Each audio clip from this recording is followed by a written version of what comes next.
बहुचर्चित high profile हत्याकांड मामले में हाईकोर्ट ने 2 आरोपियों को दोषमुक्त कर दिया। जी, हम बात कर रहे हैं अभिषेक मिश्रा हत्याकांड की, जिसमें विकास जैन और अजीत सिंह नाम के 2 आरोपी जो इसमें थे उन्हें दोषमुक्त कर दिया गया है हाईकोर्ट ने।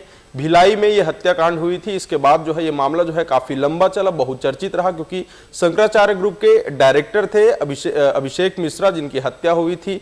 और थोड़ी अगर डिटेल की अगर बात करें तो इसमें करीब 9 नवंबर 2015 को अभिषेक मिश्रा अपने घर से निकले थे। उसके बाद 10 नवंबर 2015 को दुर्ग के जेवरा चौकी में गुमशुदगी का जो मामला है वो दर्ज किया गया था। इसके साथ ही 22 दिसंबर 2015 को पुलिस ने संदेह के आधार पर स्मृतिनगर निवासी विकास जैन, उसके चाचा अजीत सिंह को हिरासत में लेकर पूछताछ की थी। यह मामला काफी लंबा चला, 9 साल ये मामला चला और उसके बाद हाईकोर्ट ने कल इन दोनों आरोपियों को जो है वो दोषमुक्त कर दिया गया है।